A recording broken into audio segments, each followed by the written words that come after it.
Halo semua, pada video ini kita akan menjawab 5 keberatan yang paling banyak disampaikan Muslim tentang kekristenan. Yang pertama tentang ketuhanan Yesus, yang kedua tentang anak Allah dan Allah Bapa, yang ketiga tentang Tritunggal, yang keempat tentang penyaliban dan kematian Yesus, dan yang kelima tentang dosa warisan dan penebusan dosa. Jadi jangan kemana-mana, simak video ini sampai selesai.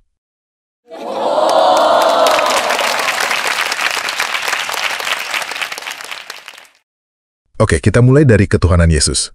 Bahasa Arab Tuhan adalah Rab, bukan ilah. Bedanya adalah Rab berarti penguasa, sedangkan ilah berarti sesembahan. Di dalam Al-Quran, gelar Rab ini digunakan untuk menyebut Allah.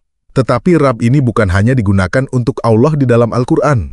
Contohnya di dalam Al-Quran surah Yusuf ayat 23 diceritakan, Yusuf berkata, "Qala ma'adzallahi innahu rabbi ahsana mathwaya." Artinya, aku berlindung kepada Allah, sungguh Tuanku telah memperlakukanku dengan baik. Di sini penerjemah Al-Quran menerjemahkan Rabbi menjadi Tuanku.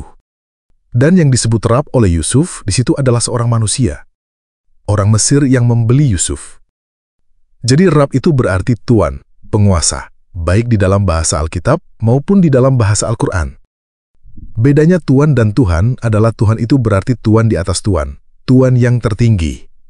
Dan itu tidak harus Allah atau sesembahan. Sebelum bahasa Indonesia ada, gelar Tuhan sudah digunakan oleh Aditya Warman, seorang raja di Sumatera pada abad ke-13. Aditya Warman, dalam Pararaton dan Kidung Panji Wijayakrama, disebut dengan nama Tuhan Janaka.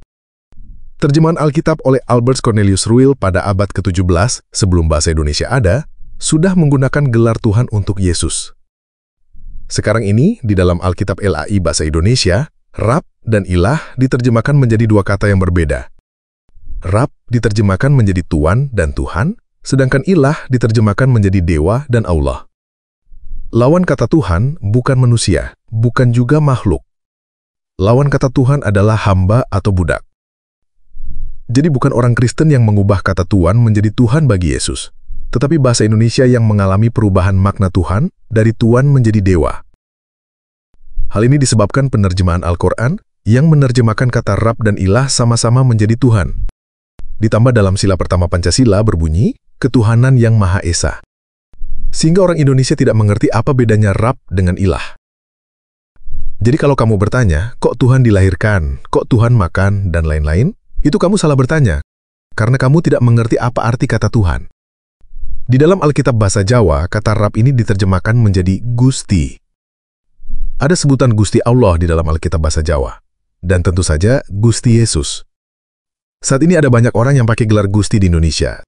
Contohnya Sultan Jogja Hamengkubuwono ke-10.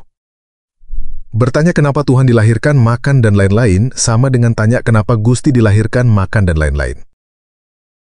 Jadi sekarang kamu sudah mengerti, Tuhan itu memang gelar untuk manusia, yang juga digunakan untuk sesembahan. Jangan lagi bertanya kok Tuhan makan dan lain-lain, karena itu salah bertanya. Lebih tepat bertanya, apakah Yesus adalah Allah? Tentunya, ini akan dijawab dengan Tritunggal.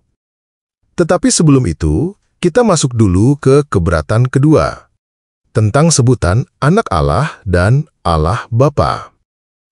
Ini konfrontasi langsung dengan Al-Quran surah Al-Ikhlas ayat 3. Lam yalid walam yulad.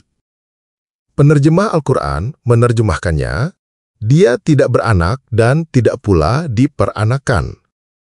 Sebenarnya, ini agak kurang tepat, karena bahasa Arab untuk tidak adalah la. Sedangkan lam artinya adalah belum. Dan kata yalid dan yulad itu lebih tepat melahirkan dan dilahirkan. Jadi seharusnya diterjemahkan, dia belum melahirkan dan belum dilahirkan. Kenapa Allah belum melahirkan dan belum dilahirkan? Jawabannya ada dalam surah Al-An'am ayat 101.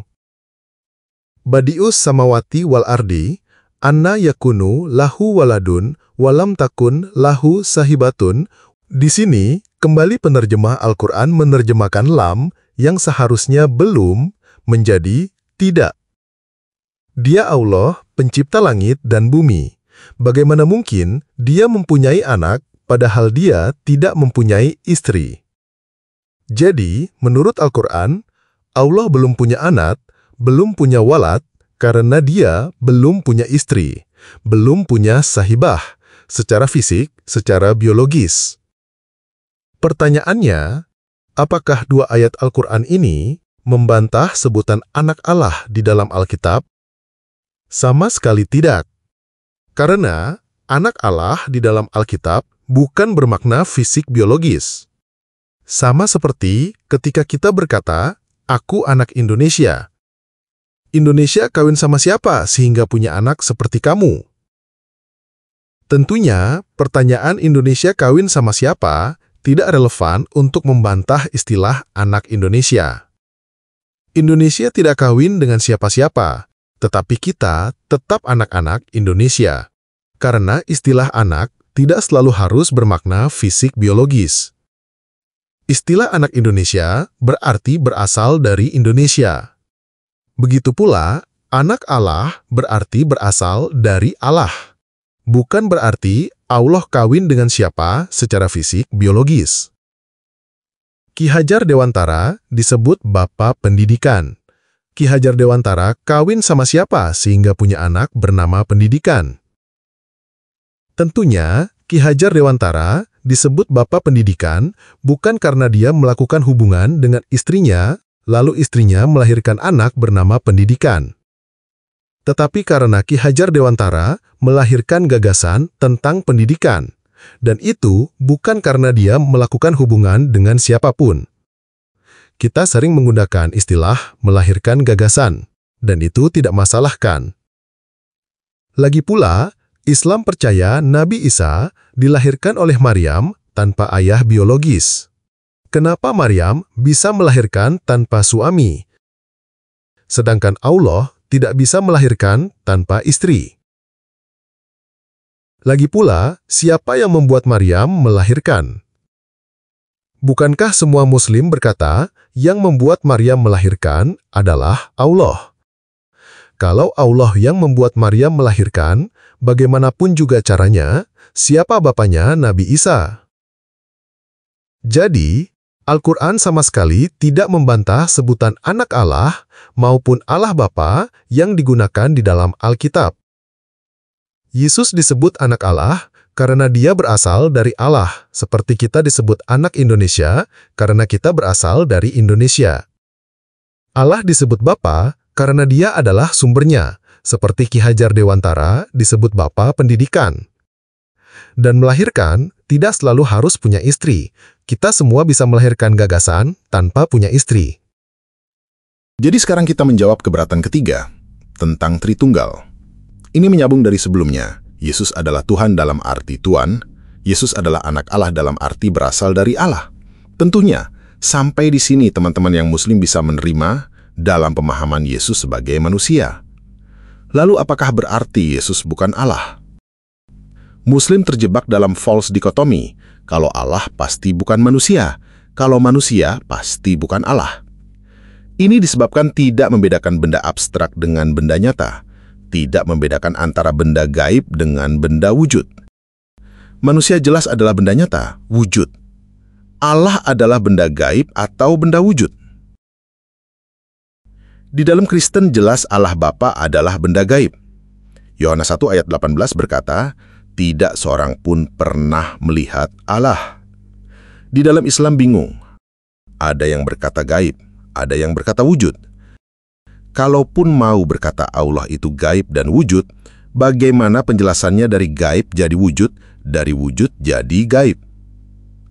Kristen punya jawabannya, yaitu Tritunggal. Yang dimaksud tidak seorang pun pernah melihat Allah adalah Allah Bapa. Allah Bapa itu gaib, tidak dapat dilihat, tidak dapat disentuh, tidak dapat didengar, tidak dapat dirasakan oleh indera manusia secara langsung. Menjadi wujud karena di dalam Allah Bapa itu ada perkataan yang disebut dengan logos. Perkataan atau logos inilah yang keluar dari Allah Bapa, menjadi wujud yang dapat disentuh, didengar, dan dirasakan oleh indera manusia secara langsung. Dalam bahasa Kristen, perkataan yang keluar ini disebut dilahirkan, bukan diciptakan. Muslim percaya kun fayakun.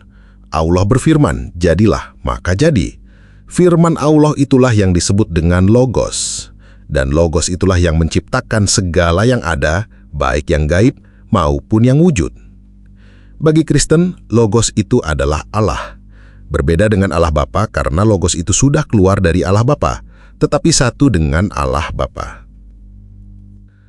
Muslim berkata, Allah itu zat. Apa itu zat?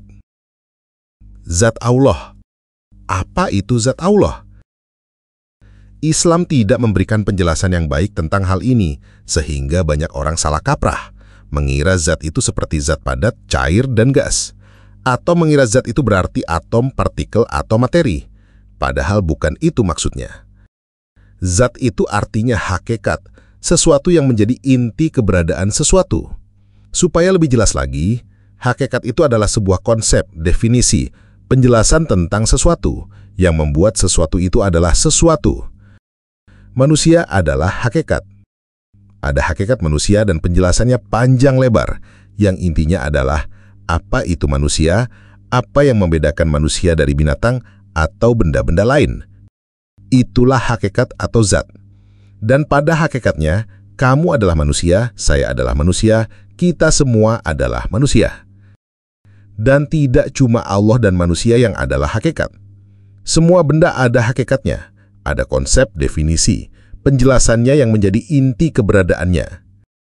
Jadi Allah itu zat, berarti Allah itu adalah hakikat, sebuah konsep, definisi, penjelasan, bukan sosok, bukan pribadi, bukan oknum, bukan individu. Dan sebenarnya perkataan Allah itu zat berasal dari penjelasan Tritunggal Kristen. Kristen arus utama berkata, 3 pribadi, 1 hakikat, 1 zat. Bapa, Putra, dan Roh Kudus adalah pribadi. Allah adalah hakikat. Islam hanya mengambil penjelasan Allah adalah hakikat atau zat dari penjelasan Tritunggal, tetapi membuang penjelasan tentang pribadi. Siapa yang mempunyai hakikat Allah itu? Di dalam Kristen, yang mempunyai hakikat Allah adalah Bapa, Putra, dan Roh Kudus. Apakah ini berarti Kristen mempunyai 3 Allah? Kalau zat Allah yang ada di dalam pikiran kamu itu adalah bentuk wujud fisik, kamu akan mengambil kesimpulan ada 3 Allah. Tetapi kamu tidak akan mengambil kesimpulan 3 Allah jika kamu berpikir dalam kerangka abstrak atau gaib. Mari kita ambil contoh benda gaib lain, cinta. Kamu punya cinta. Apakah kamu bisa memperlihatkan cinta kamu? Belah dada? Perlihatkan hati kamu? Apakah hati kamu adalah cinta? Bukan, karena cinta adalah benda abstrak yang tidak dapat dilihat. Kamu punya cinta kepada seseorang di dalam diri kamu. Kamu mewujudkan cinta itu dengan membelikan hadiah kepada orang itu, dan orang itu merasakan cinta yang berasal dari kamu. Apakah berarti cinta kamu ada 3? Tentu tidak. Kamu berkata cinta kamu cuma 1. Kamu bahkan berkata cinta kamu tidak akan terbagi. Kalau kamu berpikir cinta itu adalah benda nyata secara fisik, gak nyambung. Bagaimana mungkin sebuah benda fisik ada di dalam kamu, ada di dalam hadiah, dan ada di dalam orang yang menerima, tetapi benda itu satu dan tidak terbagi? Cinta itu bukan benda fisik seperti batu. Cinta itu adalah benda gaib, abstrak, sebuah konsep. Begitu juga dengan Allah. Jangan berpikir Allah itu adalah benda fisik seperti batu. Allah itu adalah benda abstrak, sebuah konsep. Di dalam bahasa Tritunggal, cinta yang ada di dalam kamu itu disebut Bapa, karena itulah sumbernya. Hadiah sebagai wujud cinta kamu disebut anak, dan perasaan cinta yang dirasakan penerima disebut Roh Kudus. Bukan berarti ada 3 Allah atau 3 cinta, tetap hanya ada 1 cinta, seperti hanya ada 1 Allah, dan Allah itu tidak terbagi seperti cinta yang tidak terbagi. Kristen percaya Yesus adalah firman yang keluar dari Allah dalam wujud manusia, dan hakikatnya adalah Allah. Sama seperti cinta yang keluar dari dalam kamu dalam wujud hadiah. Hadiah itu adalah wujud cinta kamu dan adalah cinta kamu. Berbeda dengan perasaan cinta di dalam kamu, tetapi satu. Kalau kamu Muslim dan tidak bisa menerima Allah turun dalam wujud manusia, baca Al-Quran surat Al-Qosyah ayat 30. Allah menampakkan diri kepada Musa dalam wujud pohon. Jika Allah kamu bisa menampakkan diri dalam wujud pohon, kenapa tidak bisa menampakkan diri dalam wujud manusia? Dan Tritunggal memberikan penjelasan kenapa bisa seperti itu. Kenapa Allah bisa menampakkan diri dalam bentuk pohon? Penampakan ilahi seperti itu disebut teofani. Yang menampakkan diri itu adalah Logos, Sang Firman, yang juga disebut anak. Perkataan yang keluar dari Allah Bapa dan kemudian menjadi Yesus Kristus. Mungkin teman-teman bertanya, apa bedanya Yesus dengan para nabi? Perbedaannya adalah, para nabi mendapatkan perkataan Allah, lalu menyampaikannya kepada orang lain. Sedangkan Yesus Kristus adalah perkataan Allah itu sendiri. Mungkin dapat saya ilustrasikan, ada orang yang menerima hadiah sebagai tanda cinta dari kamu, lalu dia menceritakan tentang hadiah kamu itu kepada orang lain. Jadi para nabi itu hanya cerita tentang firman Allah, tetapi para nabi itu sendiri bukan firman Allah. Sekarang kita lanjut ke keberatan berikutnya. Kematian Yesus. Kalau Yesus adalah Allah, kenapa dia bisa mati? Ketika Yesus mati, siapa yang mengatur alam semesta? Kalau Yesus adalah anak Allah, kenapa Bapa diam saja anaknya mati? Benarkah Yesus mati? Al-Quran Surah An-Nisa 157-158 membantah penyaliban Yesus. Mari kita mulai dari, kalau Yesus adalah Allah, kenapa dia bisa mati? Kita balik ke penjelasan Tritunggal. Yesus adalah firman Allah yang turun dalam wujud manusia. Wujud manusianya itu bisa mati. Sama seperti kamu mengeluarkan gagasan, kamu tulis di atas kertas. Kertas kamu itu bisa rusak. Sama juga dengan kamu mewujudkan cinta kamu dalam bentuk hadiah. Hadiah yang kamu berikan bisa rusak. Al-Quran juga dipercaya oleh umat Muslim sebagai firman Allah. Tetapi Al-Quran sebagai buku bisa dirobek dan dibakar. Jadi wujud manusia Yesus Kristus itu bisa disalibkan dan bisa mati. Ketika Yesus mati, siapa yang mengatur alam semesta? Yang pertama, Yesus itu adalah Tuan, bos. Kita manusia aja bisa mengatur perusahaan sambil jalan-jalan. Dan bahkan kita bisa membuat perusahaan berjalan otomatis walaupun bosnya lagi liburan atau tidur. Kalau manusia bisa mengatur perusahaan sedemikian rupa, kenapa bos semesta alam tidak mampu melakukannya? Lagi pula, Yesus adalah firman Allah, bukan Allah Bapa. Apakah ketika Yesus disalibkan, berarti Allah Bapa disalibkan? Iya dan tidak. Iya dalam arti jika kamu berikan hadiah kepada seseorang sebagai tanda cinta, dan hadiah kamu itu ditolak, berarti cinta kamu ditolak. Hadiah kamu dirusak, berarti cinta kamu dirusak. Tetapi hadiah cinta kamu rusak bukan berarti cinta di dalam kamu rusak. Kamu bisa terus mencintai seseorang walaupun hadiah cinta kamu ditolak atau dirusak. Begitu juga ketika Yesus disalibkan, secara makna berarti menyalibkan Bapa juga. Tetapi ketika Yesus mati, bukan berarti Bapa juga mati, dan juga bukan berarti Bapa menjadi bisu. Kalau Yesus adalah anak Allah, kenapa Bapa diam saja anaknya mati?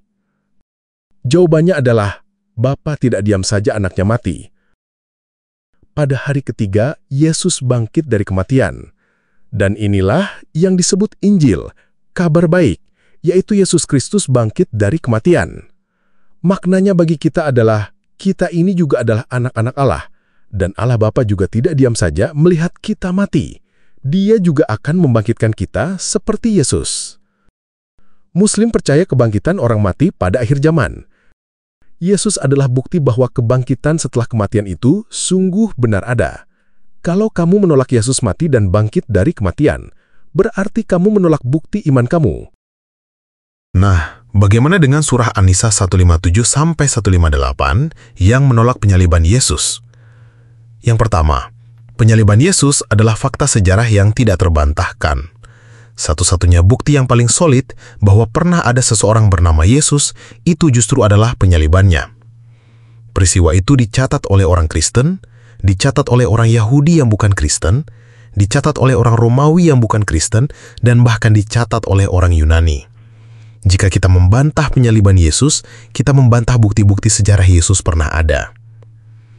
Yang kedua, mari kita jawab An-Nisa 157-158. Dan kami menghukum pula mereka, karena ucapan mereka, sesungguhnya kami telah membunuh Al-Masih, Isa putra Maryam, Rasul Allah. Padahal mereka tidak membunuhnya dan tidak pula menyalibnya. Kalau teman-teman tanya kepada ulama manapun, siapa mereka yang dimaksud? Semua akan jawab orang-orang Yahudi. Kenyataan sejarah yang menyalibkan Yesus memang bukan orang Yahudi, tetapi orang Romawi. Memang orang Yahudi yang meminta Yesus disalibkan, tetapi orang Romawi yang mengeksekusi. Kemudian, penerjemah Al-Quran menerjemahkan bagian selanjutnya seperti ini. Tetapi dalam kurung yang mereka bunuh adalah orang yang menurut mereka menyerupai dalam kurung Isa. Teman-teman perhatikan yang di dalam tanda kurung. Itu adalah penambahan oleh penerjemah yang sebenarnya tidak ada di dalam bahasa aslinya, berdasarkan tafsir mereka sendiri. Jika kita mau mengikuti tafsir ini, siapa yang dibunuh menyerupai Isa? Katanya Al-Quran memberikan penjelasan yang jelas. Kenapa tidak jelas siapa yang dibunuh menyerupai Isa? Muslim mesti mengarang bebas untuk menjawab siapa yang dibunuh menyerupai Isa. Jadi saya kasih satu penafsiran lain yang bisa membuat ayat ini tidak dilema. Dalam bahasa aslinya, walakin syubbiha lahum, artinya secara literal, tetapi seperti itu bagi mereka. Apa yang seperti itu bagi mereka? Bukan tentang Yesus sebagai objek yang disalibnya, tetapi tentang seolah-olah Yesus disalib oleh orang Yahudi, padahal disalib oleh orang Romawi. Kemudian, penerjemah Al-Quran menerjemahkan bagian selanjutnya seperti ini. Sesungguhnya mereka yang berselisih pendapat tentangnya dalam kurung pembunuhan Isa selalu dalam keraguan-raguan terhadapnya. Sekali lagi, pembunuhan Isa adalah penambahan oleh penerjemah Al-Quran. Kita bisa tafsir ulang yang diperselisihkan bukan pembunuhan Isanya, tetapi siapa yang membunuh Isa itu, orang Yahudi atau orang Romawi. Pada bagian selanjutnya juga sama. Mereka benar-benar tidak mengetahui dalam kurung siapa sebenarnya yang dibunuh itu, kecuali mengikuti persangkaan belaka. Kita bisa menafsirkan ulang, bukan siapa sebenarnya yang dibunuh itu, tetapi siapa sebenarnya yang membunuh itu, orang Yahudi atau orang Romawi. Karena ayat ini sama sekali tidak membantah terjadinya peristiwa penyaliban, dan tidak membantah ada orang yang mati dalam peristiwa itu. Selain itu, kenyataannya, sampai sekarang, tidak ada orang Yahudi atau Kristen yang bingung atau ragu tentang siapa yang disalibkan. Semua sepakat yang disalibkan itu adalah Yesus Kristus. Tetapi dari dulu sampai sekarang memang ada perdebatan, apakah yang membunuh itu orang Yahudi atau orang Romawi. Di kalangan Kristen sendiri, pernah ada dalam sejarah dan bahkan sampai sekarang kebencian terhadap Yahudi karena anggapan orang Yahudi yang membunuh Yesus. Orang Yahudi itu tidak homogen. Ada yang berpendapat Yesus mati karena kami, ada yang berpendapat Yesus mati bukan karena kami. Jadi teman-teman bisa keluar dari dilema tafsir An-Nisa 157-158 yang bertentangan dengan sejarah ini dengan menafsirkannya ulang. Yang diperselisihkan oleh orang-orang bukan siapa yang disalibkan, tetapi siapa yang menyalibkan. Sekarang kita masuk ke dosa warisan dan penebusan dosa. Banyak Muslim yang berkata, dosa warisan itu tidak adil, dan penebusan dosa itu tidak masuk akal. Karena siapa yang berbuat dosa, dia yang menanggungnya. Yang pertama, dosa warisan itu memang tidak adil, tetapi itu adalah kenyataan. Jika kamu buat salah dan jatuh miskin, anak kamu jadi anak miskin. Mungkin anak kamu juga akan dapat warisan hutang. Bagi anak kamu tentu ini tidak adil. Mungkin dia akan bertanya-tanya, kenapa saya dilahirkan sebagai anak orang miskin? Kenapa saya tidak dilahirkan sebagai anak orang kaya? Saya tidak minta semua ini, dan saya tidak berbuat salah apa-apa, tetapi saya menanggung akibat kesalahan orang tua saya. Begitu pula jika kamu orang yang berpenyakitan. Entah karena kamu melakukan sesuatu, atau kamu sendiri dapat warisan penyakit. kamu bisa mewariskan penyakit itu kepada keturunan kamu. Itu tidak adil. Tetapi, coba sekarang kita balik. Jika kamu mendapatkan warisan kekayaan, apakah kamu akan berkata tidak adil? Kemungkinan besar kamu tidak akan peduli adil atau tidak adil. Kamu merasa itu adalah hak kamu, karena orang tua kamu adalah orang kaya. Jadi yang tidak adil itu sebenarnya adalah kita sendiri. Kita maunya terima yang enak, gak mau terima yang gak enak. Sedangkan sistem warisan itu sendiri sebenarnya adil. Kalau kamu kaya, kamu wariskan kekayaan. Kalau kamu miskin, kamu wariskan kemiskinan. Begitu juga dengan dosa. Kalau kamu berbuat dosa, anak kamu juga dapat warisan konsekuensi dosa dari kamu. Kamu mau bilang adil atau tidak adil, itu adalah kenyataan. Jadi, jangan berbuat dosa. Adam dan Hawa berbuat dosa dengan makan buah terlarang adalah peristiwa masa lalu yang sudah terjadi. Suka tidak suka, kita adalah keturunan Adam dan Hawa dengan segala konsekuensinya. Sedangkan tentang penebusan, sebenarnya konsep itu ada di dalam Al-Quran. Surah As-Saffat 37, وَفَدَيْنَاهُ بِذِبْحٍ عَظِيمٍ. Kami menebusnya dengan seekor hewan sembelihan yang besar. Ayat ini tentang anak Ibrahim yang hampir disembelih, tetapi kemudian digunakan kata menebus dengan hewan sembelihan yang besar. Muslim membaca ayat ini tanpa tahu maknanya, hanya mengikuti tradisi Idul Adha dan berpikir ini hanya tentang anak Ibrahim, entah itu Ishak atau Ismail. Padahal, penebusan ini tentang kita, tentang kamu dan saya. Yohanes 1 ayat 29 berkata, keesokan harinya, Yohanes melihat Yesus datang kepadanya dan berkata, lihatlah anak domba Allah yang menghapus dosa dunia. Jadi, hewan sembelihan yang dimaksud itu adalah Yesus Kristus. Dan anak Ibrahim yang seharusnya disembelih itu adalah kamu dan saya. Kenapa ditebus? Kenapa dosanya tidak dihapuskan saja?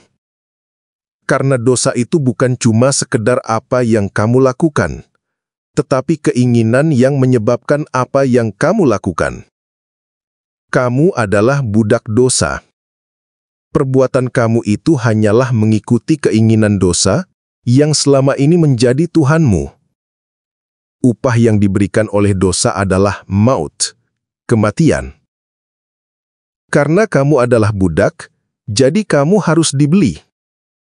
Dan Yesus membelinya dengan darahnya sendiri, sehingga Yesus sah menjadi Tuanmu. Supaya kamu tidak lagi mengikuti keinginan dosa, tetapi keinginan Yesus yang sudah menjadi Tuanmu. Dan upah yang diberikan oleh Yesus adalah hidup kekal. Sekarang pilihan ada di kamu. Apakah kamu mau menerima Yesus sebagai majikanmu yang akan memberikan kamu hidup kekal? Atau kamu mau menolak Yesus? Kamu mau mengikuti orang yang sudah bangkit dari kematian dan hidup kekal? Atau kamu mau mengikuti orang yang sampai sekarang masih di dalam kubur? Jika kamu mau mendapatkan upah hidup kekal, terimalah Yesus sebagai majikanmu, sebagai Tuanmu. Caranya bagaimana? Yang pertama, berdoa. Katakan saja, Yesus, aku menerima Engkau sebagai Tuhan dan Juru Selamatku.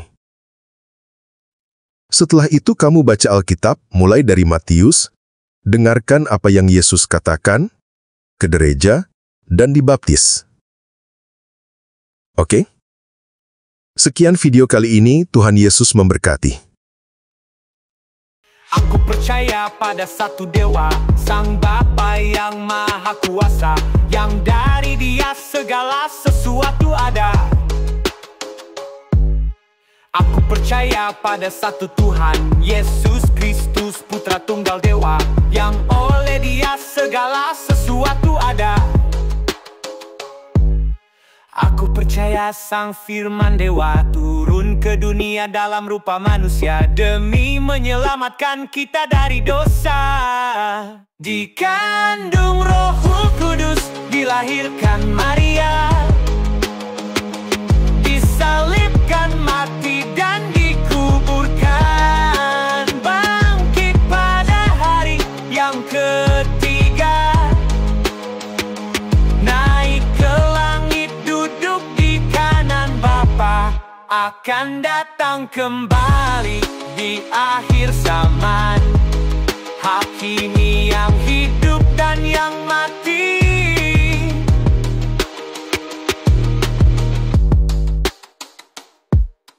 Aku percaya pada Roh Kudus yang berbicara melalui para nabi, satu dengan Bapa dan Putra. Aku percaya pada baptisan, satu gereja yang universal, persekutuan orang kudus. Aku percaya pengampunan dosa, akan dibangkitkan dari kematian, hidup abadi bersama Sang Dewa. Aku percaya pengampunan dosa, akan dibangkitkan dari kematian, hidup abadi bersama Sang Dewa.